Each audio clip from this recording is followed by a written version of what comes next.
është e pafajshme, edhe dorë këtu ka zoti Rama, nëse bie ose largohet zonja Balluku ose shkon prapa hekurave, automatikisht çështja i kalon për hetim edhe zotit Rama, çfarë ndodh në gjithë të histori?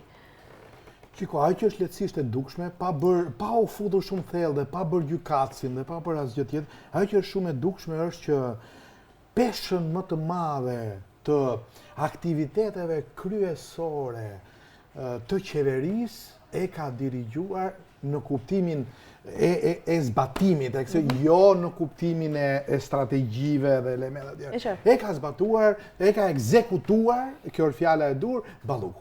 Dakor? Dhe nuk ka gjë më të shëmtuar se sa të shikosh kryeministrin se me të gjitha format dhe mënyrat dhe qartazi duke i ikur gjërave që ai dhe vetë shpesh i ka shprehur, i ka thënë si merita, i ka thënë si zotësi, dhe nuk ka gjë më të shëmtuar kur në një këtë moment, për shkak kam thënë dhe në vend tjetër që në emër të Ballukut e godet Spaku në mënyrë, unë them njeriu që po e godet Spaku në mënyrë më të shëmtuar nga gjithë përfshirë në këto momente është Rama. Ky që shkakoi Veliajn duke i thirrur te zyrat e PS-s. Ky. Dhe thot këtë gjë, thot letrat është bërë Spaku, thot me letra nga që dhe si në kohën e Vero. A ka goditje më të... Pra, qartazi, kryeministri është pra nuk po e them në sensi më të keq, po e them në sensi më pozitiv të fjalës. Është qartazi në dorë të asaj që ka bërë Balluku deri më sot. Vërja emrin si të duash. Korrupsion ose jo korrupsion. Do dhe lajmin sot. Ma thuaj. Kjo nuk është dosje Balluku, kjo është dosje Rama. Tash i themi trosh gjërat, mos të fshihemi prapë jo Balluku, jo Spaku. Kjo është dosja Edi Rama.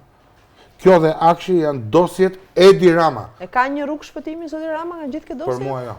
Në të dy. Për juve zoti Osmani, ka një rrugë shpëtimi? Mund të fitoj kohë, por nuk shpëton.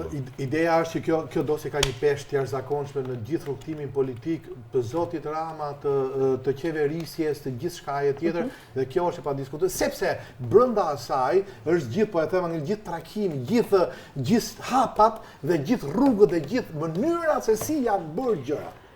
Shkurtimisht një pyetje të fundit. Ka një tërheqje për momentin të ndërkombëtarëve në raport me këtë çështje? E keni parë ju kështu? Ishte Krishbaumi këtu. Ideja është që kur është fjala ke gjykata kushtetuese, ka diku 2-3 javë ndoshta? Jo më një javë. Mos gaboj jo.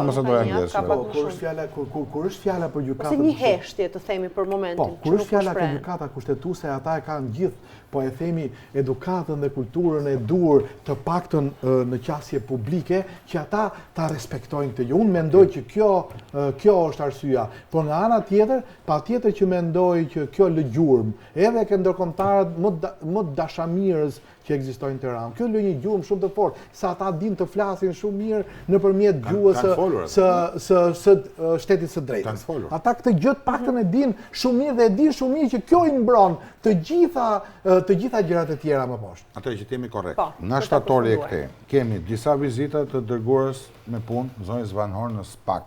Po, këto i di, kemi transmetuar, i kemi komentuar. Ambasadorin Gonzato disa herë në Spak dhe gjyka kushtetuese. Zonja Van Horn prap në Spak, ka ardhur zoti Fleming, ndihmës zëvendës sekretari i shtetit. Një vartës i tij erdhi në nëntor që pati takim me ministrin e brendshme, prokurorin e çështjes dhe drejtuesin e Spakut. Ke ambasadorin britanik para një jave në Spak. Ke ministrin e shtetit gjerman për zjerimin Krishbaum, gjysmë një orë takim me Ramën drejt për drejt. Është dhënë i njëjti mesazh nga gjykata kushtetuese deri në gjeko.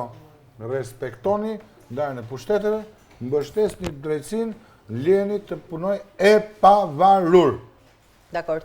Mirë. Ku më trosh se kaq, nuk kanë çfarë flasë ndërkombëtarët. Jo, nuk kam dilema dhe diskutime a kanë folur troç. Sigurisht që ata kanë folur troç. Në këto momente, ndoshta më shumë se sa një javë, 2 javë, ka një heshtje të ndërkombëtarëve që ta pyetin në raport me këtë gjë. Edhe një herë. Ndërkombëtarët nuk janë ata. Po jo, dhe mund të ketë reagim, se gjykata kushtetuese po shtyn në çdo moment afatet për të bërë një një vendim për këtë gjë. Kanë afat ata 3 ditor nga seanca paraprakit që bën 3 ditë nga seanca e parë që u bë për masën paraprakit pezullimit. U bë një masë për pezullimin e masës, e mbani mend që u pezullua shkarkimi? A e mbani mend? Po shkojmë në limitet e kohës që çështja pastaj mund të bëhet 3 ditë. Ka ditë që do pritet. Edhe një herë, ndërkombëtarët nuk janë zysha fillores. që ka përvesh i kalamajt që janë prokuror, gjykatës, deputet, qeveri. Një sekund, me politikën. Të thash dhe njëherë. Po, për ta përmbyllur. Përveç se janë krijues të reformës drejtësi, mbështetës financues, ata çdo javë kanë takime të qarta publike, se nuk e dim çfarë është jo publike, është sigurt që ka takime jo publike, ku i kërkojnë troç politikës dhe drejtësisë, ku secili të bëj punën e vet, gjithmonë bazuar mbi parimet demokratike që është ngritur sistemi kushtetues dhe politik Shqipëri. Dakor. Nuk ka shans që ndërkombëtarët të tolerojnë këtë qasje që ka zoti Rama ndaj imunitetit deputetit, ndaj shkarkimit, kur kodi penal e thot qartë dhe kur askush nuk po merr kompetencat e kryeministit. Pse? E di që argumenti kanë dhënë edhe dje në studio tua, një gjyqtar miku ja. Nuk na ngelet vendi pas zëvendës kryeministër apo kryeministër. Parlamenti mund të zgjedhë kryeministër dhe zëvendës kryeministër këdo brenda ditës. Pa diskutim. Sepse majoranca ka 83 mandate, pra ka 70+1. Këto gënjeshtra, këto manipulime që prapen publik, janë manipulime dhe gënjeshtra. Edhe justifikime. Patjetër, për të justifikuar këtë gjë që po ndodh shumë të shëmtuar në këto raste. Po, ke diçka? Shkurtimisht po. Unë kam dëshirë të jap një mesazh që është shumë i rëndësishëm sepse loja politike kaq shumë vite, kaq e fortë, kaq e egër, kaq me tifozëri, na ka çuar në një pikë që pa dashje edhe po themi edhe përfaqësues të së mirës, edhe mendimi i zhvilluar, edhe përfaqësues të proceseve të duhura, pa dashje biem në momente të caktuara na duket sikur nuk bëhet më kjo gjë, dhe përkrahim proceset gabuara, përkrahim mënyrat të shumë. Pra, nuk do të thotë ti duhet ngrihesh në lartësinë e gjës për të thënë që mua më pëlqen kjo mënyrë që po kjo ka gabuar dhe në asnjë mënyrë nuk mund ta bëj këtë gjë në këtë mënyrë. Në asnjë mënyrë nuk mund të tejkaloj dhe të rezistoj pozita, të rezistoj me çdo çmim, me çdo kusht që të mbaj këtë të mbaj deputete dhe mos të heqi mandatin. Kjo shumë është e tmerrshme, pavarësisht nga gjitha. Dikush mund të jetë socialist, dikush është skandaloze të mbrosh që të goditet këto lloj procesi, këto lloj aktivitetesh dhe pavarësia e shtetit të drejtës dhe pavarësia e tre pushteteve. Këtu duhet të mësohemi të qëndrojmë të gjithë, ashtu si bën bota perëndimore.